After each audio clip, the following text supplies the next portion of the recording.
Malawi Brief. Nkhani yokhuza budget imene inayikidwa kuti ithe kuthandiza kutengera Malawi kuchokera ku dziko lija la South Africa yavuta ku parliament. Phungu wa nyumba ya malamulo kuchokera ku Lilongwe Nyanja, Steve Malondera apereka chiganizo choti ndalama zimene boma likuononga potenga anthu kudzera pa basi ikanatha kugwiritsa ntchito ndege. Koma nkhani yavuta kwambiri ndi tayitsatireni. If you're looking at, let me wind up, I'll give it. Honorable member, because it is allowed to have 2 point of orders, let me take the point of order from the leader, the deputy leader of the House. Honorable deputy leader, what has gone out of order?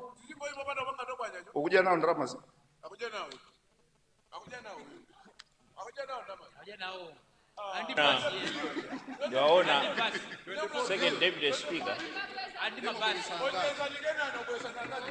Your Honor, Second Deputy Speaker, Mangoji Southwest has got a lot of respect for Lilongwe Nyanja, but I am afraid that respect going forward is going to be doubted because he is misinforming Malawians that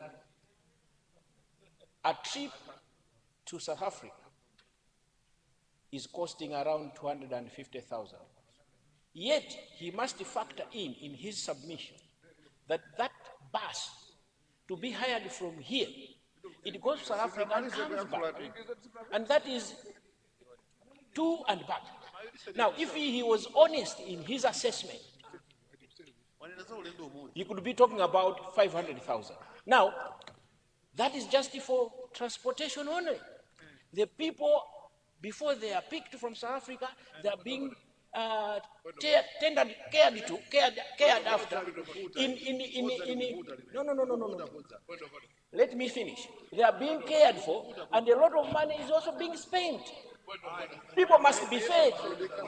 And when they come here, they are also given a startup. So what is this misrepresentation that you drive black box? Don't do that again.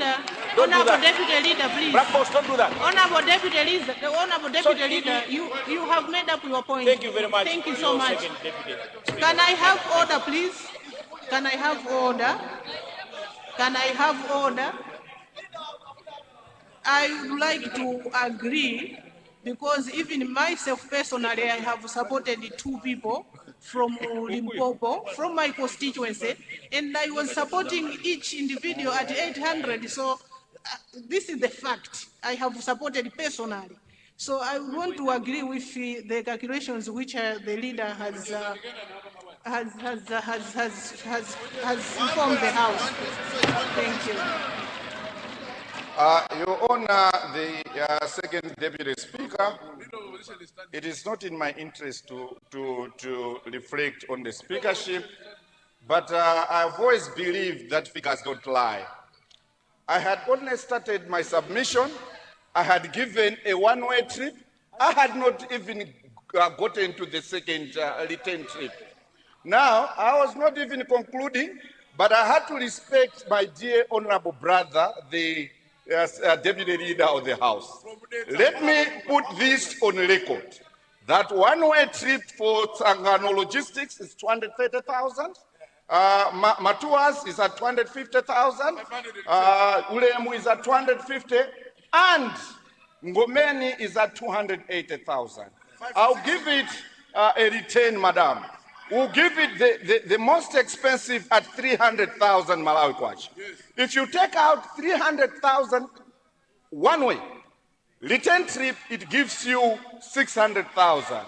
In that case, if you make calculations, it gives you, out of 1.6 million pay returning citizen, it leaves you with 1 million kwacha. Who is getting that 1 million? Are we telling each other that logistics within South Africa, food and whatever, is costing 1 million, and 600,000 is costing transportation? If that is very expensive, if it is this expensive, If it is this expensive, Madam Deputy Speaker, the best was to fly these Malawians back home. Because a return ticket from Malawi to South Africa, within 2 hours you land in Malawi with 1.3 million return ticket using Malawian Airlines. So we are making decisions which are unacceptable. You are exposing women to long trips, and others have even given birth along the way, when you have the best option at hand to save better our dear women who are being repatriated from South Africa to here. My question, my simple and straightforward question, without having politics attached, but thinking of all those dear Malawians who are working in South Africa, they are being repatriated back home. Out of that budget, 24 billion against 15,000 people, and everyone being entitled to around 1.6 million Malawi kwacha. When a return flight within 2 hours, you can fly to Malawi and back. In that case, within a day, you can fly over 1,000 people. Who is eating or chewing this money, this balance? That's where I want. So the committee can do better by probing even more to find out the details, who is spending what and how much, and who is. With these remarks, Your Honor, Second Deputy Speaker, I would like to thank you on behalf of the people of Lilongwe Nyanja constituency for honoring us with this submission. May you save this nation much better than what we're doing now using this. Thank you so much, Your Honor, First Deputy Speaker. Honorable Deputy Leader of the House.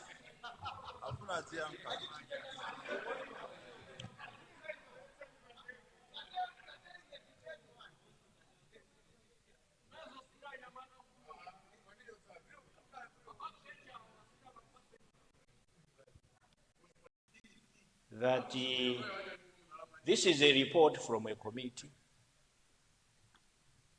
and indeed, as we speak now, repatriation is taking place. The 24 billion hasn't been exhausted. It is a budget. It is a budget. And I know that he is a graduate from the best university in the country, and he should have appreciated these things. Huh? So, be patient, be patient, be patient. I would want to assure the House. The Chair, Honorable Deputy Leader. Deputy Speaker, I would want to assure this House that this is a report from the committee. It looked at the budget, it looked at what is happening. There is still more work in progress, and surely at the appropriate time. And he is the chair of Public Accounts Committee. The government of His Excellency Professor Arthur Peter Mutharika is a clean government, and everything we run it openly. And this is the spirit that we encourage. He's the chair of Public Accounts Committee. He's at liberty at any time to actually investigate and actually to call for reports. But just for this particular purpose, this is a budget. 24 billion is a budget. It's not active. I submit. Thank you. No inquiries. No inquiries. I am not advocating for any inquiry because no inquiries. Thank you very much. Thank you so much, Honorable Leader. Honorable Member for the Zagasina, are you sitting at your designated seat?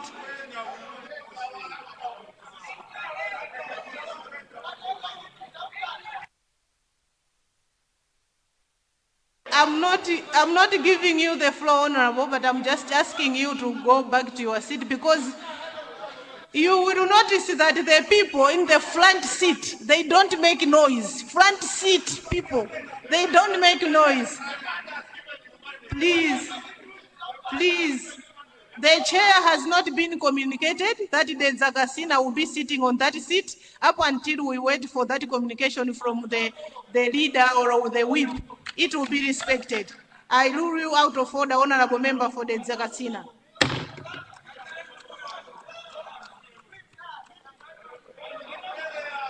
I now recognize the Honorable Commissioner, disconnected you because I wanted to get space for the Honorable Deputy Leader. You have the floor, Honorable Commissioner. Thank you so much, Madam Second Deputy Speaker, for recognizing the people of Zingwangwa, Blantyre Sochi Zingwangwa constituency to contribute to the report. I'd like to recommend the chair for a well-presented report.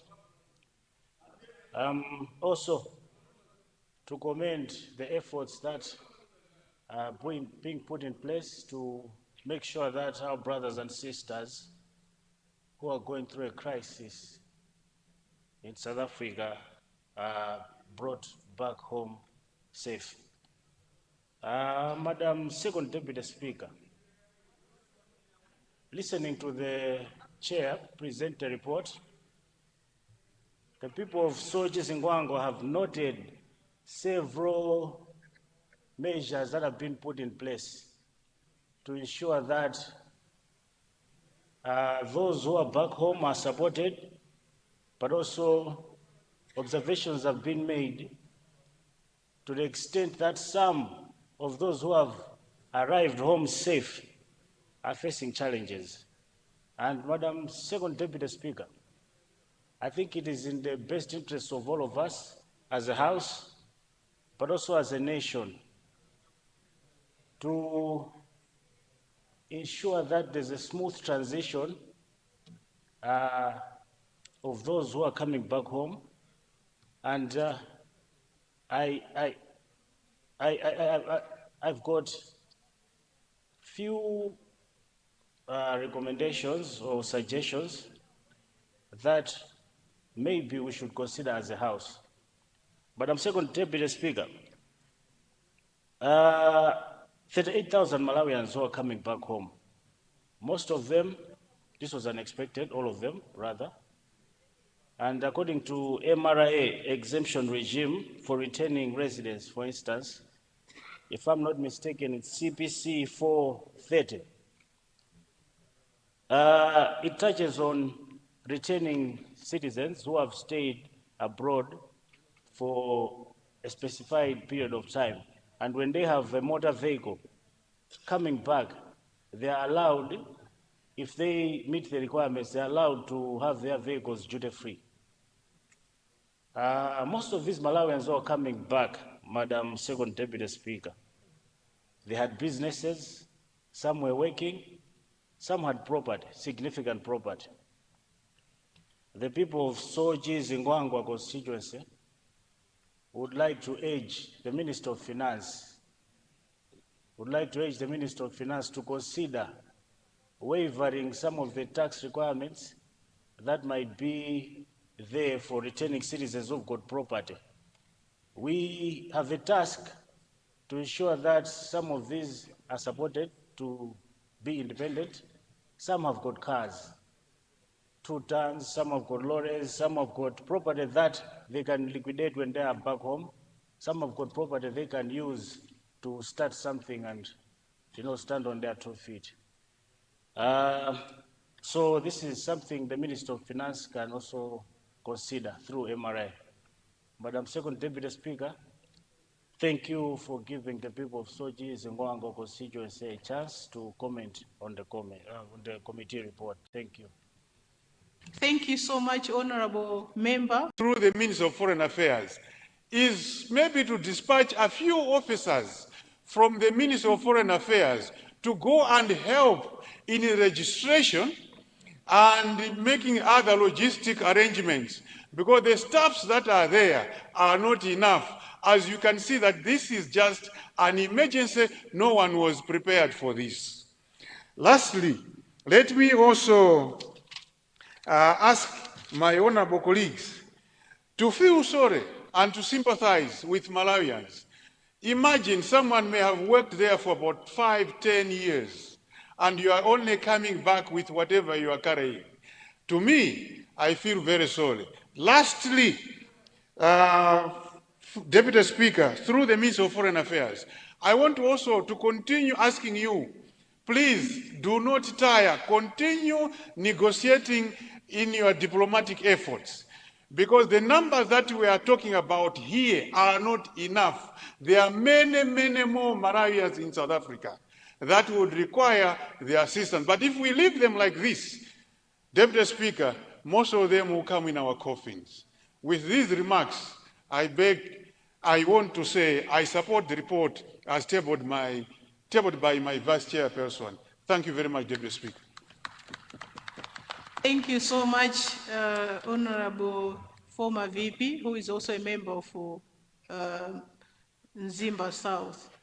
I now recognize the Honorable Member Nzimba Southwest. I now recognize the Honorable Member for Mwanza Central. Honorable Member, you have the floor. Okay. Thank you very much, Madam Second Deputy Speaker. My fellow honorable colleagues have already said much on the report. Allow me also to thank the member for presenting such an elaborate report in the House. My interest, Madam Second Deputy Speaker, is to look at the root cause of the problem that we have. We have a lot of our young men and women going to other countries. They risk a lot. If you see how our brothers travel to South Africa, they really sacrifice and they take a lot of risks to get to South Africa. And to see that they come back home the way it is happening now, it's very sad. But as members of parliament, I believe it is our duty to look at the root cause. The root cause of the challenge that we have is that we don't have enough jobs for our youth and women. When you look at the jobs that they do when they go to South Africa, most of them, they're in tailoring, they do vending, they work in carpentry industries. We can create those jobs here, but we need to collaborate as members of this House, and government must also consider this issue as an emergency, because we are just dealing with a symptom. We'll repatriate them, they will be here, but when things settle, they will go back to South Africa. Next year, we'll be dealing with the same problem. I think as we are dealing with this issue now, it is high time we consider creation of jobs as a priority. Therefore, on behalf of Mwanza Central and my party, UTM, I want to request government to sit, consider this issue as an emergency, and find a way on how we can create jobs for our young people in this country. With these few remarks, Madam Second Deputy Speaker, I thank you for giving Mwanza Central an opportunity to put weight on this issue. Thank you. Thank you so much, Honorable Leader of the House. You are standing. Yes, I would like to beg that the debate on the report be curtailed in order for the chairperson of the committee to wind up. I beg to move. Honorable members, there is a motion. The motion is to curtail the debate to allow the honorable chairperson to wind up debate. Those of the opinion say aye. Those of the contrary say no. The ayes have it and the motion has been carried. Honorable Chair.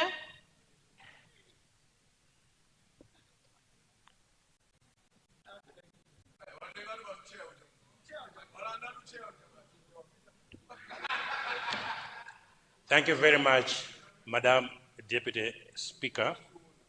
And through you, let me thank all honorable members that have contributed through their debate on this report.